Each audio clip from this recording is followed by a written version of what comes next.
avril 1994, au Rwanda, il y a eu attentat. 2 chefs d'État africains ont été tués. Le lendemain, c'était un grand massacre qui a conduit le Rwanda au génocide que nous tous, nous connaissons. Un génocide très bien planifié par l'Occident et ses complices.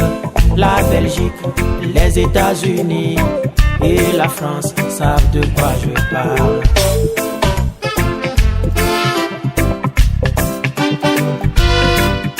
Savez-vous ce qu'ils mettent dans cette histoire-là? Un tribunal a été installé par l'ONU, bien sûr. Au début du procès, l'affaire de l'attentat a été écartée. Yeah, Ayemo, au Rwanda, on veut savoir qui a mis le feu. Au Rwanda, peut-on savoir la vérité? Au Rwanda, à Kigali, on veut savoir qui a mis le feu. Au Rwanda, peut-on savoir la vérité? Parlons un peu de responsabilité. Si la France a fait des erreurs, donc elle porte une certaine responsabilité. Alors, quel niveau de responsabilité portent ceux qui n'ont pas agi? On ne peut pas commettre une erreur si on n'agit pas. Mais je dirais même que certains ont agi dans le sens contraire de ce qu'il aurait fallu faire. Quand les États-Unis demandent au Conseil de sécurité de retirer les forces de l'ONU au pire moment, ça c'est criminel ce qu'ont fait les États-Unis à l'époque. Et la force des Nations Unies s'est retrouvée démunie, amoindrie et sans moyens effectifs pour stopper le génocide, alors que avec son niveau, le nombre d'hommes que les Nations Unies avaient sur le terrain avant le 6 avril 1994, je suis persuadé que les Nations Unies auraient pu stopper le déchaînement de violence et donc stopper le génocide. Donc, l'attitude de certaines puissances comme les États-Unis et d'autres a, au contraire, affaibli l'ONU, et alors que il n'y avait que l'ONU sur le terrain qui aurait pu stopper l'engrenage fatidique du génocide. La question posée par Aloïse est une très très bonne question. Quelles sont les responsabilités des autres, en fait? Disons même de la communauté internationale dans son ensemble. Quelles sont les responsabilités des Rwandais eux-mêmes? Bien sûr. Parce qu'on ne le demande jamais. En 2014, j'ai participé à une conférence internationale qui se passait à La Haye, en Hollande, organisée par l'Institut de la Paix. L'Institut de la Paix qui a son siège aussi à La Haye. Mais c'était organisé avec la maison de l'Holocauste, ou plutôt le musée de l'Holocauste de Washington, D.C. Et il y avait tout le beau monde des années 94. Il y avait bien sûr le ministre Hubert Védrine, il y avait le général Dallaire, il y avait pratiquement tous les ambassadeurs occidentaux membres du Conseil de sécurité. Il y avait ma modeste personne, il y avait beaucoup d'autres personnes. Il y avait même une délégation venue du Rwanda dirigée par l'actuel patron du CNLG, Jean-Damascène Bizimana, flanqué de plusieurs autres hauts dignitaires du gouvernement rwandais, mais qui ont, je dois l'avouer, pris un profil très très bas en ce moment-là, parce que le thème c'était quoi?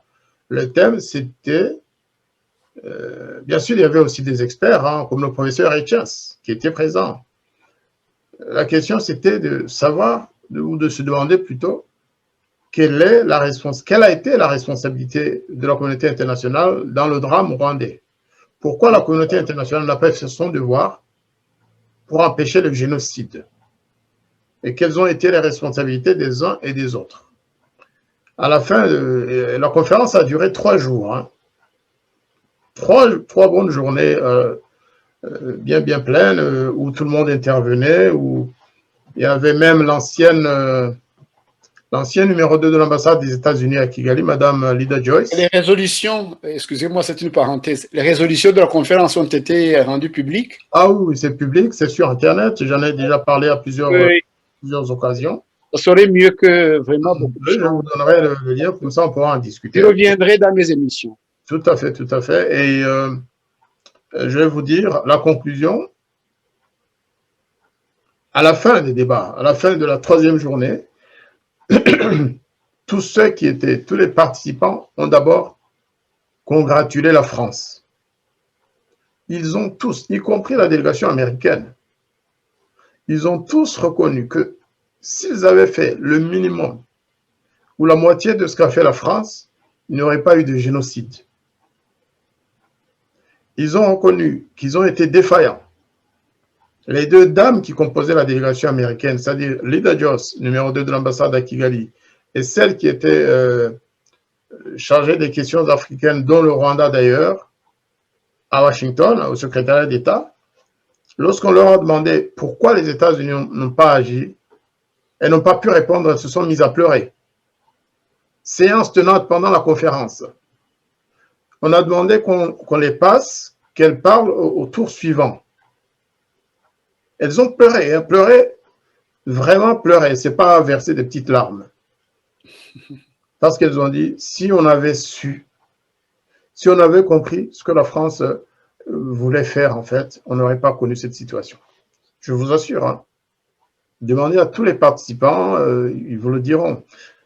À la fin de la conférence, moi, j'ai proposé un point à l'ordre du jour. J'ai dit que plutôt que de chaque fois accuser la communauté internationale, qu'on organise une 2e conférence où on déterminerait les responsabilités des 2 parties belligérantes, ou en tout cas des parties rwandaises qui ont eu des responsabilités dans ce drame.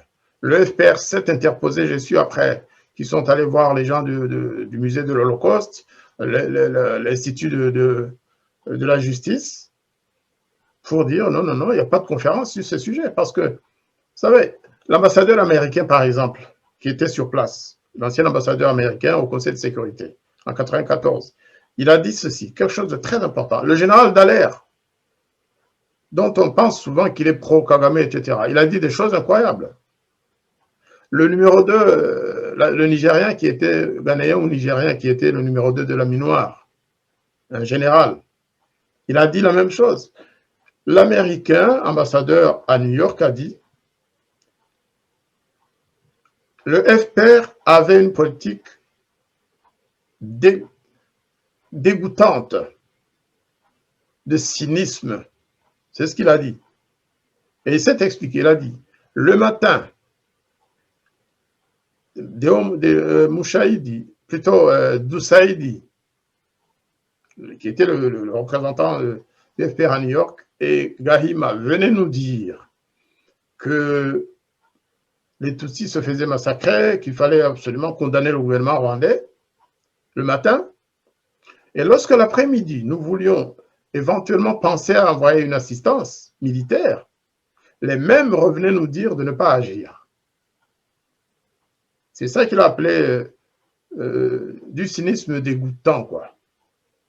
Et vraiment, il a dit devant les délégués rwandais, devant M. Bizimana, devant Mazimpaka, devant les autres qui étaient les membres de la délégation, devant l'ambassadeur du Rwanda en Hollande, devant le conseiller de Kagame, M. Faustin Kagame, justement, ils n'ont pas contesté ça. Hein. L'ambassadeur d'Autriche, l'ambassadeur de Tchécoslovaquie, l'ambassadeur d'Australie, ils ont tous dit ce qui devait se dire, c'est que la responsabilité du FPR est tellement évidente dans la descente aux enfers du peuple rwandais. Mais ça, ils ne veulent pas, justement, puisque vous vous demandez pourquoi les autres ne sont pas impliqués dans cette recherche de vérité. C'est parce que le Rwanda ne veut pas. Le Rwanda préfère culpabiliser la France et profiter en fait des changements à la tête de ce pays au niveau des ministères, au niveau de la diplomatie. Il profite de la présence aux affaires aujourd'hui de gens qui ne connaissent pas cette histoire-là. Il profite du fait que le président Mitterrand a disparu, qu'il ne peut pas se défendre. Moi, j'ai toujours dit qu'il y a un proverbe rwandais qui dit que quand on mange un vieillard, on vomit des cheveux blancs. Je vous assure, ce qu'on est en train de raconter sur Mitterrand, ça va leur retomber dessus. Parce que c'est des mensonges, des mensonges, des mensonges. Quelqu'un m'a dit ce matin, écoutez, vous savez, si le président Mitterrand n'avait pas fait pression sur Habyarimana, si le président Mitterrand avait donné les armes qu'il fallait, si le président Mitterrand n'était pas parti en décembre 1993 du Rwanda, eh bien, le FPR n'aurait pas gagné la guerre. Donc, quelque part, en conclusion, on peut même, certains peuvent penser que la France a aidé le FPR à prendre le pouvoir. Involontairement, peut-être. Avec un C'est ce que je disais tout à l'heure. Le FPR devrait, Voilà. en tout cas, louer les interventions de la France parce que ça a aidé le FPR à occuper un certain niveau Ça a eu un effet, comment on dit, quel est le terme, soporifique Ouais. sur les autorités rwandaises. Ça me rappelle une discussion que j'ai eue avec mon ancien attaché militaire.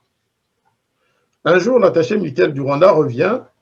Je pense qu'il avait rencontré ses collègues français hein, dans une réception de militaires.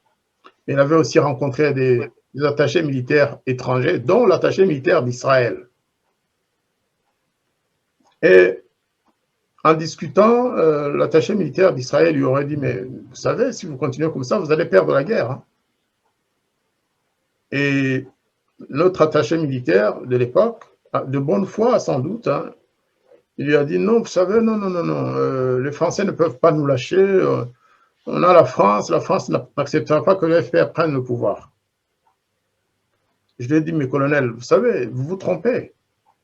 La France ne se battra jamais à votre place.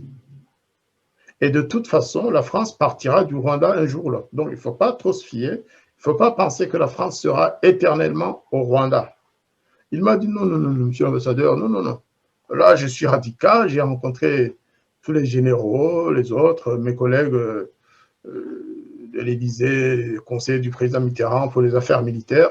Ça ne se passera jamais. Moi, je pense que le fait de penser que la France, effectivement, va empêcher que le FPR ne prenne le pouvoir. Que la France si la France avait voulu soutenir le président Habyarimana pour prendre le dessus sur le FPR, ça n'aurait pas fait une semaine que le FPR serait déjà... Ce n'est pas l'objectif de la France, comme M. Chesville l'a dit. Ce n'est pas l'objectif. L'objectif, c'était d'aider... Plutôt, Hervé Chesville l'a dit, Hubert Védrine, je confonds les deux, Hubert et Hervé. Eh bien, l'objectif de la France, ce n'était pas de faire gagner une des parties. En octobre 1993, quand le président Habyarimana a fait son dernier voyage en France, en fait, hein, sa dernière visite, malgré tout, il a dit au président Mitterrand, écoutez, c'est vrai qu'on doit mettre en place un nouveau gouvernement, mais entre-temps, on ne sait pas ce qui se passe de l'autre côté. Il faudrait nous donner quelques armes, etc. Et on lui a dit non, vous avez signé les accords d'Arusha. On lui avait déjà dit ça en juillet, hein, avant la signature des accords d'Arusha, mais on a dit non, on ne peut pas vous donner telles armes offensives parce que vous êtes dans le processus de paix. L'objectif, ce n'est pas de gagner la guerre. L'objectif, c'est faire la paix. Nous allons vous soutenir. Rassurez-vous. D'ailleurs, en ce moment-là, ils lui ont dit, Monsieur le Président, rassurez-vous. Nous ne permettrons pas qu'il y ait des dévoiements de ce processus. On sera là. On sera à vos côtés pour vous aider à faire avancer les choses dans le sens du processus d'Arusha. Eh bien, ça nous a endormis, en fait. C'est écrit aussi dans le rapport. Hein. Franchement, le rapport loue les efforts de la France pour... Ah ben voilà, je suis content. J'aurais pu leur donner pour essayer de maintenir l'équilibre entre les belligérants. C'est la vérité, c'est la vérité. J'ai lu le rapport de A à Z. Et puis, ce qui m'a étonné encore plus, c'est que le rapport loue les efforts de la France pour résoudre le conflit donc par le moyen de la diplomatie. Ah ben, bien sûr. C'est vraiment décrit tellement bien que je me dis, mais ce rapport, pourquoi il a été créé si c'est Alors, je vais vous dire, je vais vous faire une révélation, Parce Aloïs. que dans la page 243 et les pages qui suivent, on parle des efforts de la France et du harcèlement de la France au Conseil de sécurité Ouais. pour essayer de créer une force d'interposition assez, parce qu'elle sentait que par un ou quelque chose ça pourrait changer, perturber l'équilibre et basculer, comme la mort du président Habyarimana qui est survenue par après, par exemple. Alors la France ne voulait pas ça. Elle voulait vraiment une force d'interposition capable de ne pas permettre le basculement soit d'un côté et de l'autre. C'est un combat qui est décrit dans le rapport. Il ouvre vraiment les efforts de la France. Mais à un certain moment, on sent la mauvaise foi. Ouais. La mauvaise foi dans le rapport. Parce que, à un certain moment, la commission prend la partie et la version du FPR et prend cette version pour une vérité et que la commission présente comme ça, sans preuve, sans quoi. Je me dis, mais ils ont oublié que c'est une commission et qu'une commission, quand même, doit se baser sur quelque chose pour. Parce que ils ont oublié de présenter le FPR sous sa vraie image. Ils oublient que le FPR infiltrait, par exemple, donc, partout le pays pour commettre des crimes au nom du gouvernement rwandais. Ils vont vous dire Oui, que ce n'est pas leur rôle. Donc, ces infiltrations documentées, hein, vraiment documentées, avec des témoins ex du FPR. Alors, la commission n'y touche pas. Donc, pourtant, elle prend des versions toutes faites du FPR et les présente comme les massacres des gens de Bigogwe. Bon. Aloïs, j'ai un élément important pour compléter ce que vous dites. Hein. Les omissions de cette commission, en fait. Oui, allez-y. Ça me rappelle une autre commission d'il y a quelques années qui était dirigée par M. Duclerc, d'ailleurs, sur le système éducatif, etc. Une autre commission qui parlait des tragédies de la région des Grands Lacs au cours de ces 30 dernières années. Enfin, les dernières années au moment où ce rapport est sorti. Figurez-vous que dans ce rapport, ils ont tout dit, mais non, ils ont omis de parler du génocide des Hutus au Burundi en 72. Quand même, quel est l'événement qui a été au-delà de celui-là? Donc, c'est comme ça qu'ils travaillent. Les chercheurs, parfois, ils étonnent. Ils cherchent, ils trouvent, mais ils ne veulent pas parler.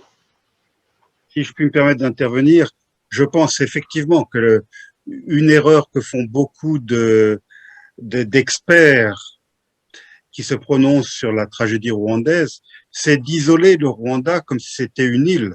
Le Rwanda n'est pas Madagascar. Exact. Le Rwanda est un pays voisin du Burundi. Et comme je le dis toujours, ce qui se passe au Burundi a toujours une influence sur ce qui se passe au Rwanda et vice-versa. Et donc, nous parlons là de ces années fatidiques, 90, 94. En 93, qu'est-ce qui s'est passé au Burundi? Voilà. Bon.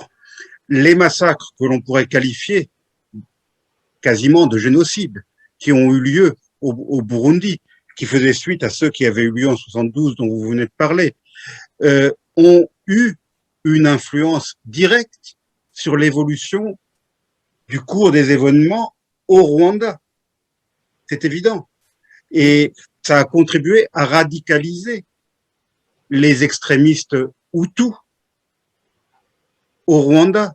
Ça a contribué également à convaincre le FPR que la solution ne pouvait être que militaire. Donc, voilà, il faut analyser le problème rwandais dans son contexte régional. Je pourrais parler également de l'Ouganda, puisque la victoire militaire de la NRA en 86 a eu également une incidence directe sur la suite des événements au Rwanda. Voilà, bien sûr. Donc ça, c'est une erreur fondamentale. Je suis sûr que dans le rapport que vous avez lu, Monsieur Aloïs, je suis sûr qu'il n'est pas fait mention du tout de ce qui se passait au même moment au Burundi. Pour revenir à aujourd'hui, Aloïs, si vous permettez, Oui, allez-y. moi je pense que la question qu'il faut se poser, ce n'est pas tellement pourquoi la Commission n'a pas conduit son rapport dans tel ou tel sens. C'est de se demander, mais quelles sont les responsabilités des dirigeants français actuels dans la conduite de cette affaire? Parce que juger le président Mitterrand, c'est une chose. Il faut se demander vraiment ce qu'on va dire demain de la présence française à Djibouti, je ne sais pas s'il y en a encore, Au la Tchad, présence française au Mali, au Tchad, au Tchad, ce que la France a fait en Côte d'Ivoire, au Sénégal, et partout où la France a encore des militaires. Le rôle de la France en Irak, vous savez, chacun doit être jugé par l'histoire. Au Rwanda, il n'y a pas eu des militaires français morts au front. Au Mali, il en meurt régulièrement. Il en meurt au Niger. Pourquoi ces gens-là sont au Niger? Pourquoi on ne demande pas au président Macron de retirer les troupes du Mali?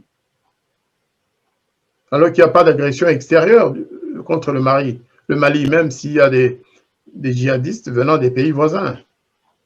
on La pourrait France- parler aussi du régime du président Idriss Déby, Voilà. qui est certainement beaucoup moins fréquentable que ne l'était le régime du président Abiyarimana à l'époque.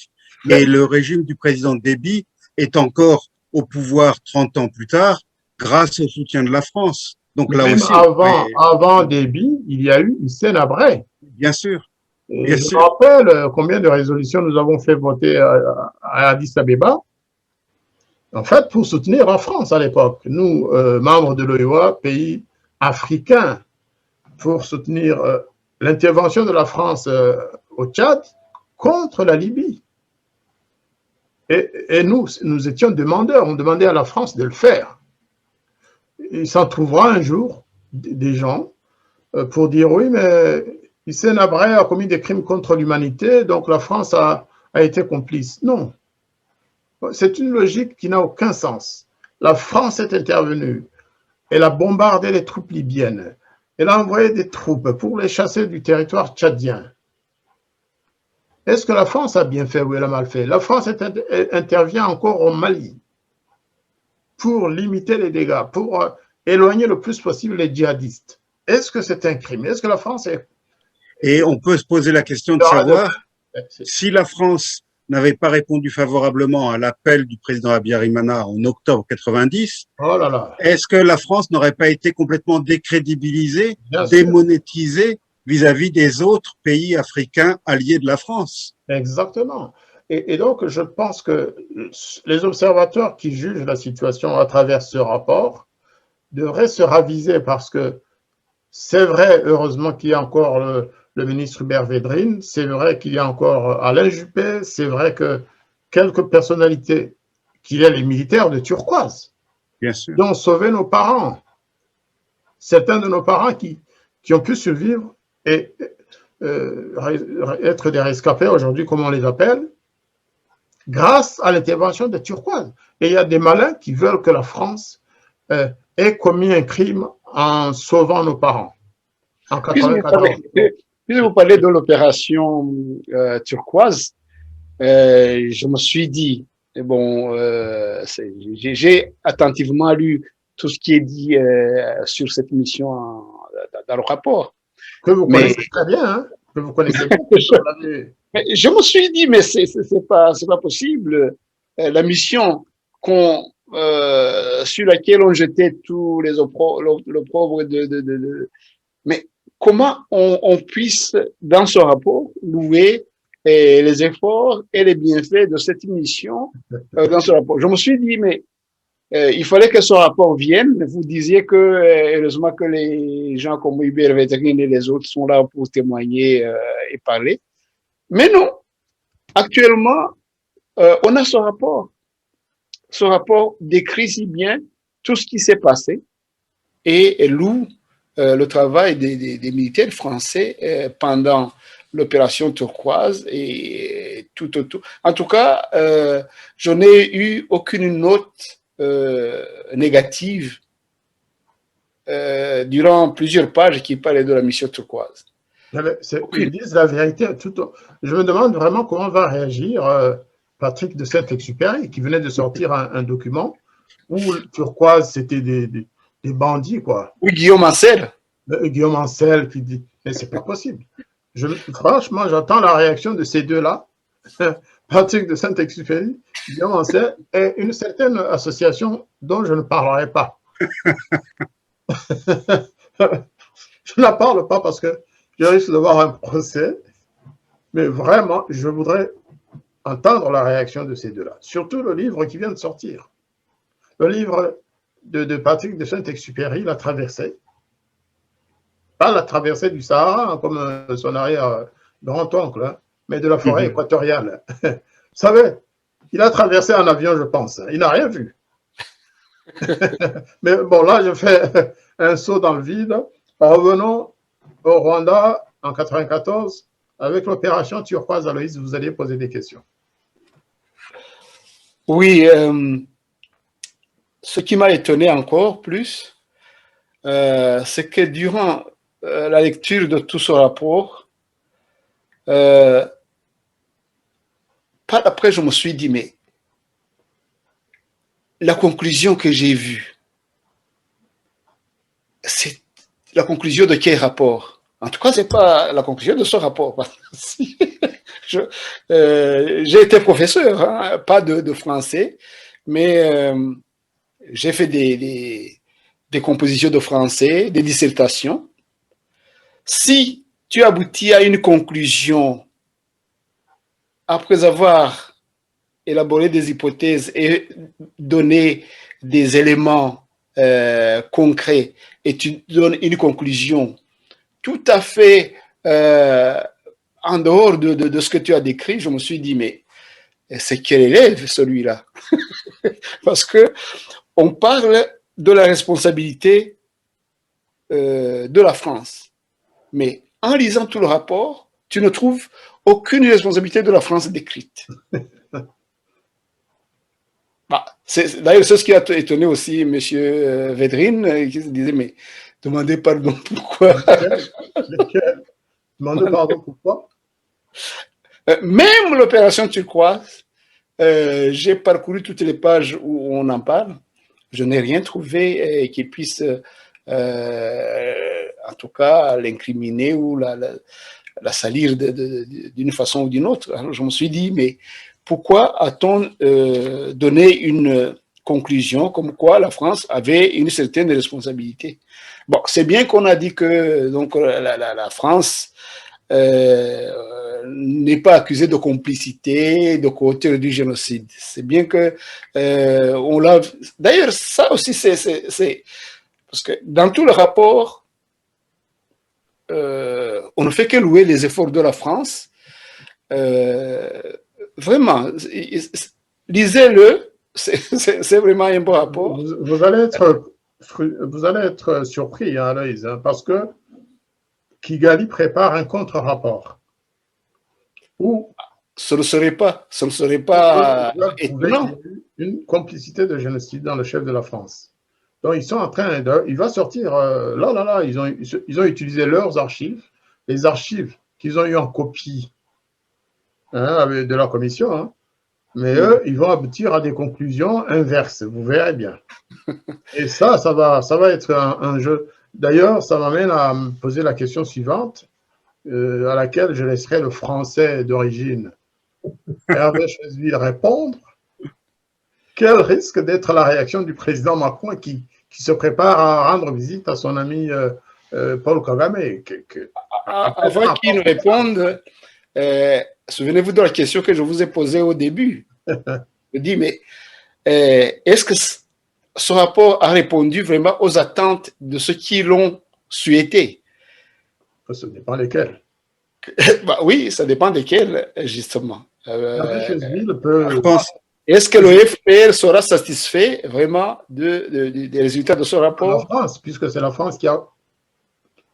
Le FPR a souhaité aussi que les archives soient ouvertes et qu'elles donnent le verdict. je, Non, je, le je FPR a pense, été aussi à l'origine de ce rapport. Vraiment, il faut. je ferai référence à un proverbe français qui dit que pour dîner avec le diable, il faut se munir d'une très longue cuillère. Absolument. Et je pense que le président Macron, qui, je le rappelle, est un jeune homme et qui ne connaît pas, n'est pas un très grand connaisseur du dossier rwandais, je pense que le président Macron n'a pas compris à qui il avait affaire en tentant de se rapprocher du président Kagame. Je pense qu'il a pensé pouvoir manipuler Kagame, alors que c'est l'inverse qui s'est produit. Il a pensé qu'en jetant quelques cacahuètes à Monsieur Kagame, comme par exemple la nomination de Madame Louise Mushikiwabo à la tête de l'OIF, que en jetant ce rapport qui ne satisfait finalement personne, il allait pouvoir se rallier le président Paul Kagame et accomplir donc un coup. Or, en fait, c'est l'inverse qui est en train de se passer. C'est l'inverse qui est en train de se passer. Le régime de Kigali profite de la présence de Madame Louise Mushikiwabo à la tête de l'OIF pour infiltrer le monde francophone et ils vont profiter effectivement, comme vous l'avez dit, Monsieur l'ambassadeur, de la mise à disposition de ces archives pour produire leur propre rapport qui aura des conclusions tout à fait différentes du rapport français. Donc je pense que Monsieur Macron a grossièrement sous-estimé Monsieur Kagame. Voilà. Je pense que ça sera mon mot de fin. Et je rajouterai que, puisque vous avez dit tout à l'heure que vous n'avez pas été consulté malgré votre curriculum vitae et vos offres de services, je rajouterai que moi, modeste, j'allais le faire bénévolement. Oui, mais moi aussi, bien sûr, que moi, modeste auteur qui a écrit sur le Rwanda, et ainsi que bien d'autres personnes qui ont également écrit sur le Rwanda, nous n'avons pas non plus été approchés par cette commission. Ça aurait été avec plaisir que j'aurais donné mon témoignage ou ma version des faits. Ça n'a pas été le cas. La Cour pénale internationale a su me contacter alors que j'étais au fin fond du Tchad pour que je vienne témoigner dans le cadre d'un dossier de seigneur de la guerre de l'Ituri, à cause du livre que j'avais écrit sur cette question en 2003. Eh bien, le gouvernement de mon pays, la commission nommée par le gouvernement de mon pays sur la question rwandaise ne m'a pas contacté, alors que depuis des années, je parle et j'écris sur le Rwanda. Il y a un autre élément important que je trouve, je veux dire, on l'a escamoté exprès peut-être. Hein. Aloïse le disait tout à l'heure, on ne parle nulle part des responsabilités du Front patriotique rwandais de Paul Kagame. Mais justement, pas un mot sur l'attentat, puisque ce n'était pas dans la mission de la commission. Avec tous les crimes que Paul Kagame a commis, est-ce que demain, on ne risque pas d'accuser les autorités françaises actuelles d'avoir collaboré? Permettez-moi de vous interrompre, monsieur l'ambassadeur, mais l'attentat, le rapport en parle, et très longuement. C'était vraiment la question qui allait suivre, parce que je suis vraiment étonné comment ils ont décrit l'attentat, les circonstances. Je vais vous dire que ils ont désigné l'auteur de cet attentat sous une sous une écriture vraiment. Non, je me suis dit, mais je dois mal lire parce que ils ont dit, ils décrivent les suppositions, toutes les suppositions qui ont eu lieu. Ils ont décrit la conférence de Dar es Salaam à la page 332. J'ai tout lu, j'ai vraiment tout noté. Il parlait d'une conférence où on ne peut même pas trouver une documentation, pour laquelle on ne peut même pas trouver une documentation, où la commission se posait la question de savoir si vraiment le but, l'objet de cette conférence avait une quelconque importance. Comment donc ils procèdent par élimination des gens qu'on pourrait suspecter de commettre cet attentat. Et non, c'est vraiment très enrichissant de lire tout ça. Alors, ils éliminent tour à tour les hypothèses. L'entourage de Habyarimana. Donc, vraiment, ils éliminent comme ça. Alors, je me dis, mais ces gens-là, ils vont avoir des problèmes avec certains qui accrochent toute leur politique sur. Donc, ils éliminent le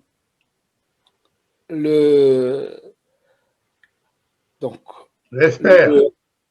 Le FPR, non, ils ne l'ont pas éliminé, mais ils ont dit que ils n'avaient pas de preuves. Et en lisant entre les lignes,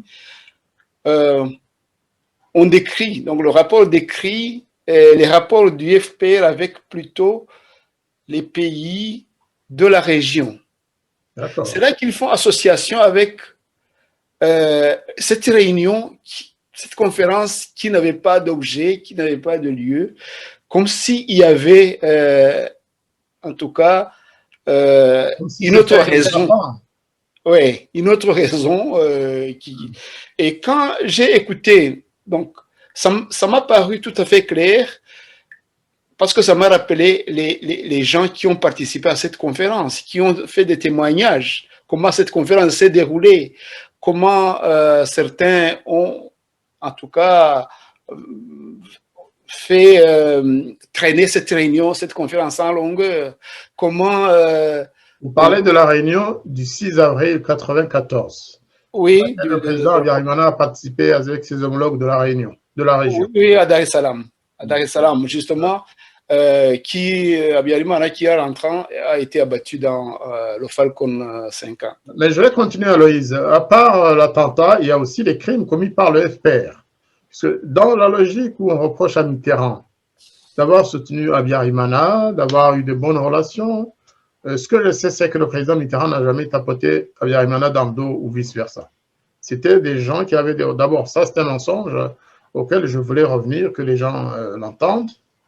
Mitterrand, le président français, et Habyarimana, le président rwandais, n'ont jamais eu des relations personnelles, genre Chirac et Bongo, ou Chirac et Houphouët-Boigny, ou Giscard avec Bokassa, etc. Ils n'ont jamais chassé ensemble, ils ne sont jamais allés chasser ensemble, ils sont jamais... C'était pas vraiment des copains. Il faut qu'on arrête de mentir. Il y avait quand même beaucoup de respect l'un envers l'autre. Beaucoup de respect, mais de distance aussi. Leur famille, la même chose. Si quelqu'un me dit que la présidente du Rwanda, Mme Agathe Habyarimana, a eu un jour un dîner spécial avec l'épouse de Mitterrand, Daniel, eh bien, je voudrais bien le savoir. Si on me dit que le président Mitterrand a eu des dîners à la maison avec la famille Habyarimana, je veux bien le savoir aussi. Moi, si je ne m'abuse, le président Habyarimana a eu des relations personnelles beaucoup plus approfondies avec le roi Baudouin pour des raisons religieuses, parce que les deux hommes partageaient les mêmes convictions religieuses et les deux épouses également, je pense. Et donc là, il y a eu effectivement des relations personnelle très, très, très, Je très dirais même approfondie. avec Giscard d'Estaing. Certainement, oui. Parce que Giscard d'Estaing était enclin à développer ce genre de relations personnelles. Mitterrand, c'était un sphinx. Hein. Bien sûr.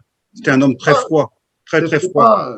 C'est vraiment n'importe quoi, tout ce qu'ils disent là, des relations spéciales, personnelles. Alors, donc, je continue.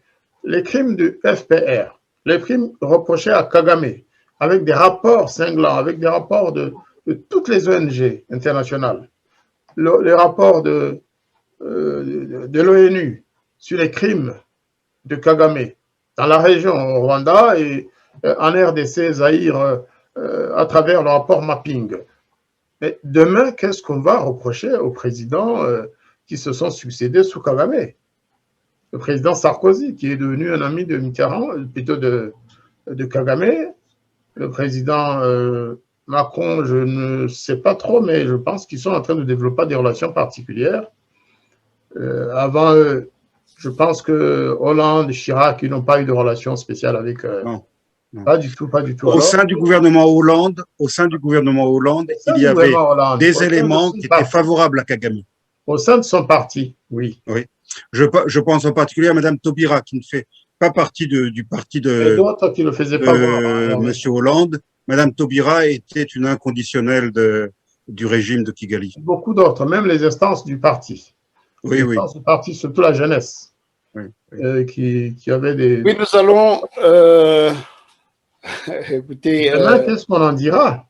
C'est ça. C'est un rapport océan immense que nous sommes en train de décortiquer, de décrypter.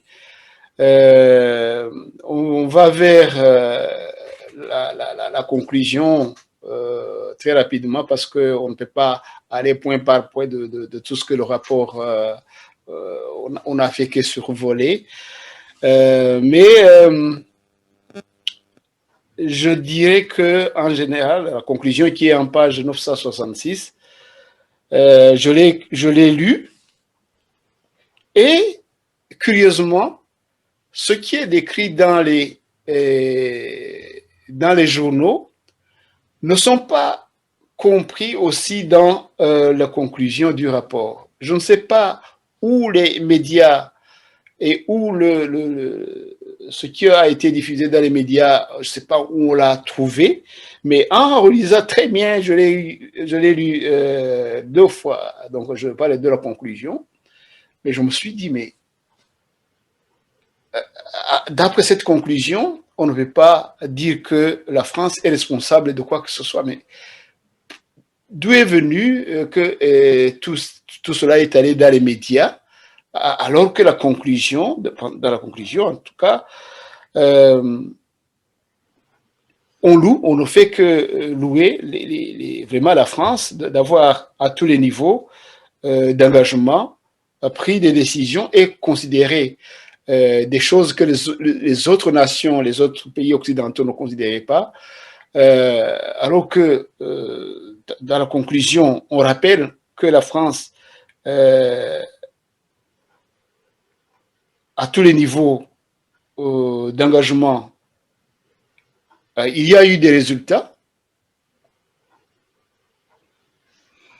Il y a eu des résultats. Donc, on ne trouve aucun échec dans tous les engagements que la France a faits. Même dans la conclusion. C'est pas l'opinion, ça fait partie des cacahuètes dont a parlé Hervé Chesville. Ils sont en train de distribuer des cacahuètes à Kigali pour qu'ils disent enfin, il y a un rapport qui dit des bonnes choses, mais en fait, il n'y a rien dans le rapport. Alors, j'ai lu que donc dans cette conclusion, il transparaît que la Commission, dans ce qu'elle annonce dans les journaux, surestime l'amitié Mitterrand. Vous venez d'ailleurs de le dire, et moi aussi je l'avais noté. Et il surestime l'amitié Mitterrand-Habyarimana. Une relation, si on lit bien le rapport tel qu'il est décrit, on ne trouve jamais n'importe quel endroit où on dit que Mitterrand a fait des faveurs personnelles par une relation personnelle, une amitié quelconque à Habyarimana. On ne trouve pas. Même dans la conclusion, on le montre. La commission, dans la conclusion, loue encore une fois la diplomatie française, qui a été agissante à tous les niveaux, sur tous les partenaires, sur tous les belligérants. C'est décrit vraiment par des pages et des pages. Hein. Et même dans la conclusion, on y revient. Dans la conclusion, enfin,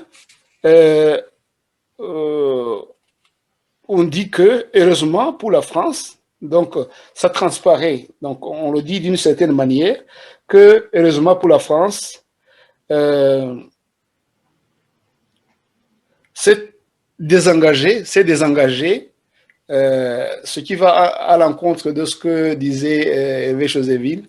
Heureusement que la France s'est désengagée pendant, donc directement après l'attentat, donc pendant le génocide. Ah, oui, bien Parce sûr. que avec la volonté, bon, c'est malheureux pour pour ce qu'ils pouvaient faire. En décembre, déjà, elle s'est désengagée, décembre 93. Exactement. Elle était déjà désengagée lors de l'attentat. Oui. Mais heureusement pour la France qu'elle était justement absente militairement et en force comme elle l'était pendant le génocide. Et je te dis, les accusations auraient été là. On pourrait poser une question à contrario, je dirais.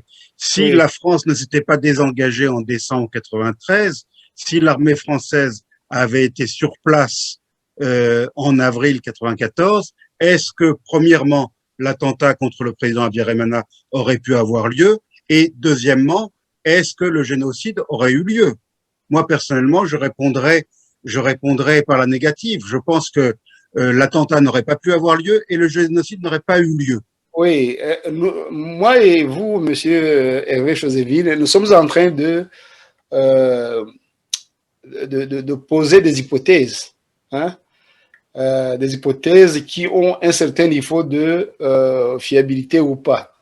Mais figurez-vous, le l'opprobre qu'a subi la France alors qu'elle était absente, Et c'est pas et si elle avait été encore engagée à ce moment-là, c'est ce qui m'est venu. Et c'est pas terminé. pas Et c'est pas terminé. terminé.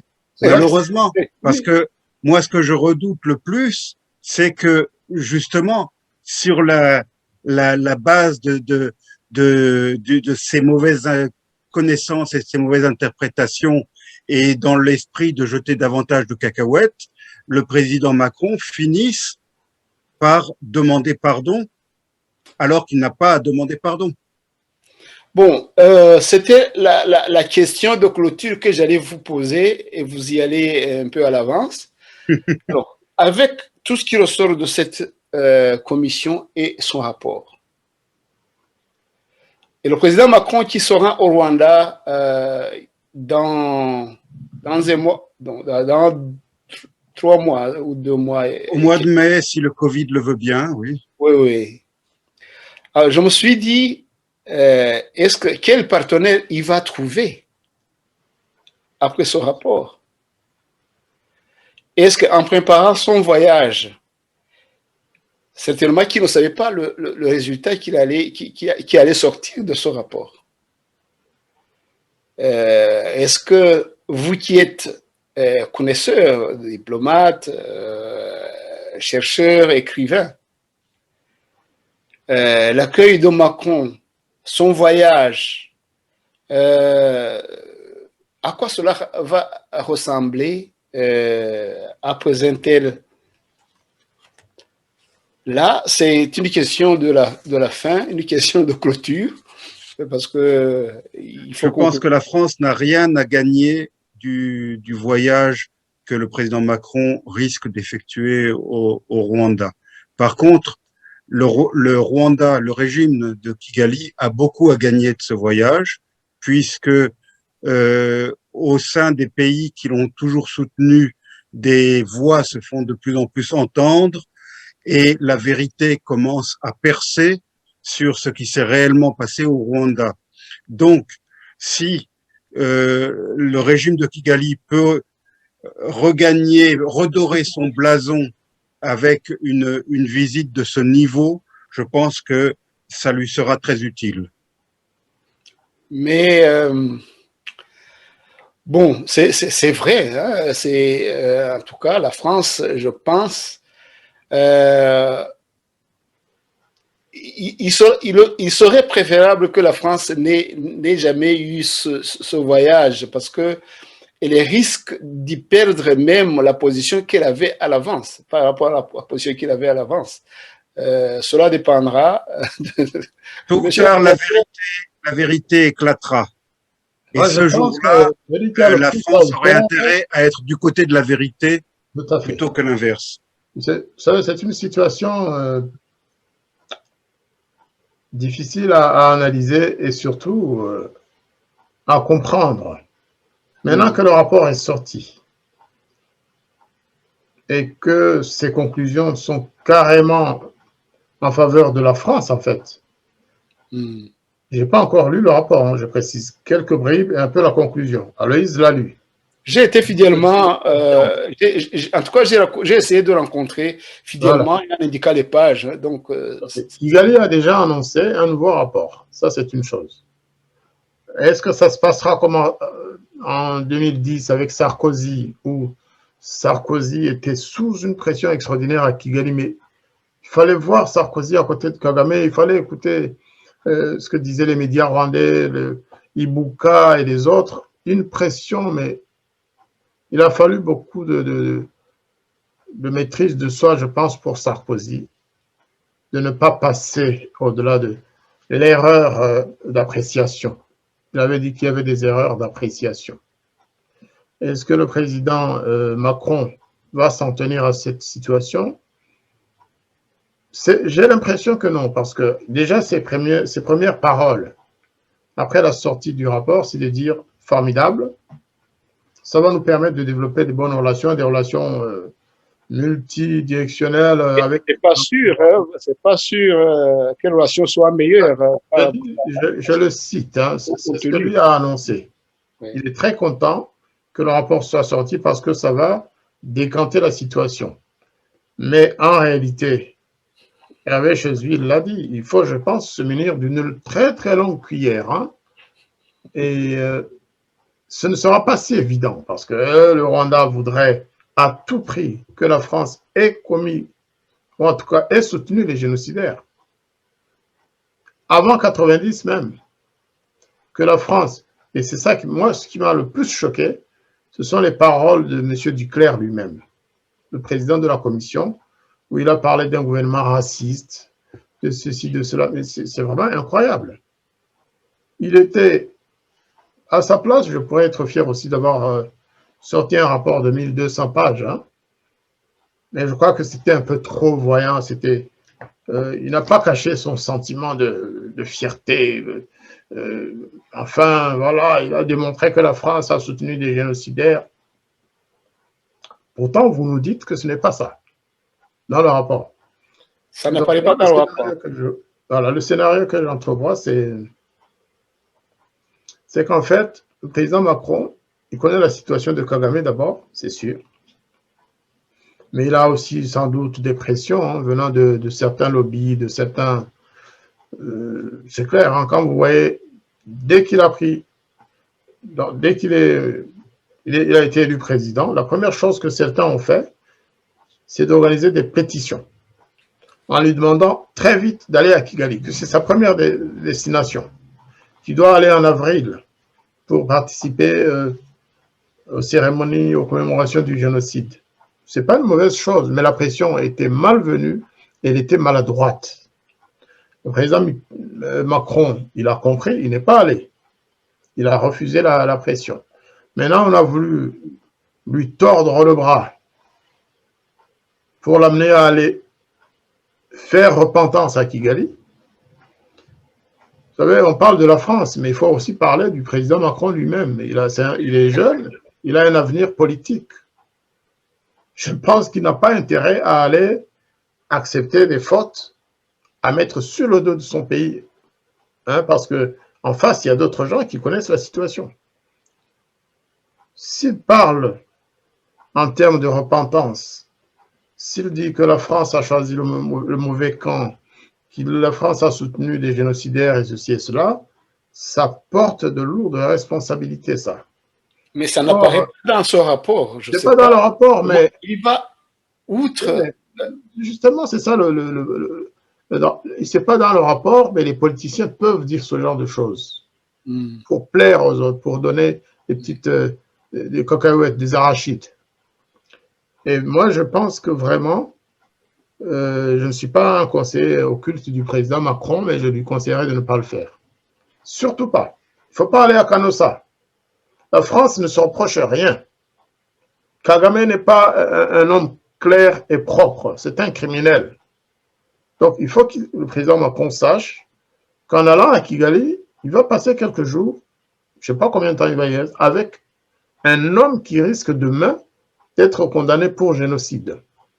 Parce que tous les rapports sont accablants, ils sont là. Bien sûr. Pour l'avenir de la France et du président Macron lui-même, il ne faut pas trop fraterniser avec Kagame. Avec le Rwanda, d'accord. Mais il ne faut pas fraterniser avec Kagame. Kagame est un criminel qui a tué, qui tue et qui tuera demain. D'abord, il y a une chose qui m'a vraiment étonné, sinon choqué, c'est de constater le silence de la France devant ce cumul de cet enchaînement de crimes, d'assassinats, de disparitions, de tout ce qui se passe au Rwanda. Rusesabagina Paul, le héros de Hôtel Rwanda, il a été kidnappé. Le gouvernement rwandais a avoué avoir financé cette opération. Un pasteur, je ne sais de quelle église, a avoué l'avoir fait sur commande, parce que le gouvernement rwandais lui a demandé de le faire. Kizito Mihigo, le héros de notre peuple, celui qui prêchait la réconciliation, il a été assassiné le 17 février 2020. La France n'a rien dit pratiquement. La France a gardé le silence, alors que les Américains, les Anglais, les ONG internationales ont fait des rapports. On fait des rapports, ils ont parlé au gouvernement rwandais, ils ont condamné ces assassinats, ces disparitions. La disparition de plusieurs personnalités politiques du parti d'opposition FDU et maintenant d'Alpha. La disparition de journalistes. Ce qui est vraiment choquant, je le dis en tant que Français d'origine rwandaise, c'est de constater que le gouvernement français c'est comme si le gouvernement français ignorait tout ça. Est-ce qu'on a un ambassadeur à Kigali, oui ou non? On pourrait rajouter le drame récent de l'assassinat de l'ambassadeur italien à côté de Goma. Tout à fait. Qu'on ne vienne pas me dire que les services secrets français ne savent pas la réalité, la vérité sur cette affaire. Donc, sous d'autres cieux, ça peut s'appeler silence complice. Oui. Oui. Tout à l'heure, on parlait de toutes les interventions, de toutes les initiatives prises par le président Mitterrand et le gouvernement Balladur, d'ailleurs, après, parce qu'il y a eu un gouvernement de cohabitation. On ne parle pas beaucoup du gouvernement Balladur, alors que c'est lui qui était là à la fin de la Biarimana.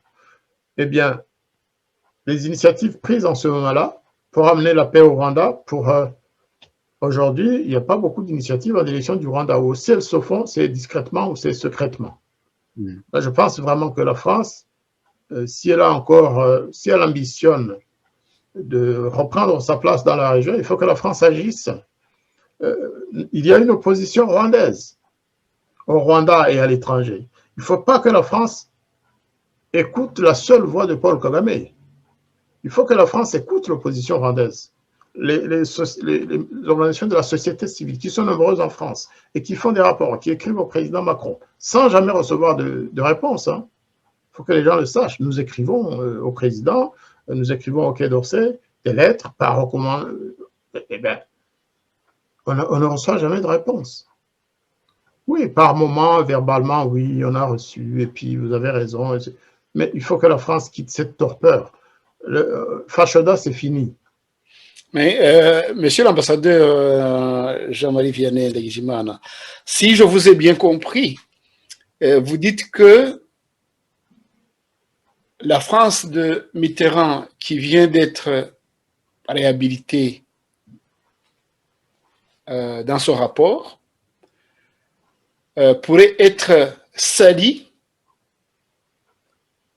donc pas la France de Mitterrand, la France de Macron, maintenant cette fois-ci, pourrait être salie, et elle est salie par le futur proche. Si C'est ce que vous voulez dire. les relations vont dans un sens qui n'est pas prudent, oui. Certains, parce que demain, vous savez, au Rwanda, les choses vont changer. Il ne faut pas se leurrer. Le président, quand même, ne va pas rester éternellement. Les choses vont changer. Et les nouveaux vont accuser la France, Bien sûr. la France d'aujourd'hui, d'avoir,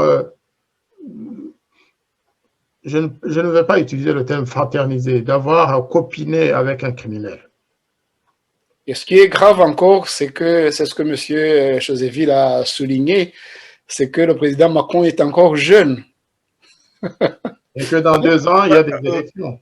Rappelez-vous qu'en 2011, le nouveau régime tunisien et les Tunisiens d'une manière générale ont reproché à la France d'avoir fraternisé et d'avoir soutenu le président Ben Ali, qui était bien moins criminel que ne l'est le président Kagame. Ah oui, et de loin. Bien sûr.